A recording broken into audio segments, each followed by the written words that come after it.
Мен проблема десе суу дейт. Болду, сууду биз чечип атабыз, сүйлөшүп атабыз дейт.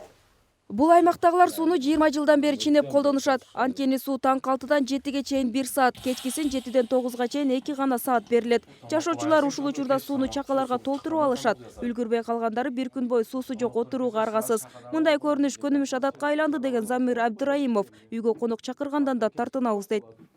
Үйүңө бир конок келген болсо, тамак самагы кол болуп жумсаң, суу жок, суу алып кел деп, сыртка суу же коңшуңа сууга барасың, сууң бар эле.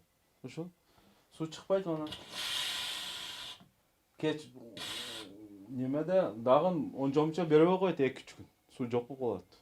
Сууну да жер астынан эмес, жанындагы дарыядан сордуруп беришет. Кышкысын таза сууга муктаждык ого бетер күчөйт. Себеби күз мезгилинен тарта ылайыка суу келе баштайт. Мындан улам түтүкчүлөр тез эле жараксыз абалга келип, тургундар ашыкча чыгымга учурашууда. Ал эми жылуу суу келет деген ойдон такыр эле алыспыз дешет мындагылар. Исфайрам деген дарыябыз бар мына жерде. Ошол дарыядан берет бизге суудучу. Жазында суу дайра кирет. Билесиңер да, кирген мезгилде ылай суу чыгат. Бизге ошол бойдон айдайт. Улар ылайга суу келет.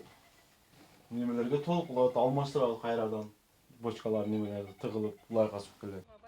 Жашоочулардын тынчын алган дагы бир маселе бул сууга төлөнгөн акынын кымбаттыгы. Тагыраак айтканда киши башына 82 сомдон төлөшөт. 6-7 балалуу үй бүлөлөр үчүн бул кыйынчылыкты жаратат. Маселени чечүү жолдору шаар жетекчилиги тарабынан каралууда.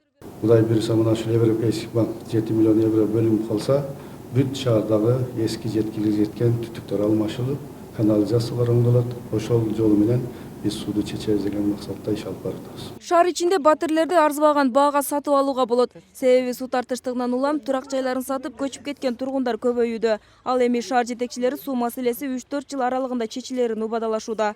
Алмаш Бараталиева, Айбек Беделбеков, Ынтымак.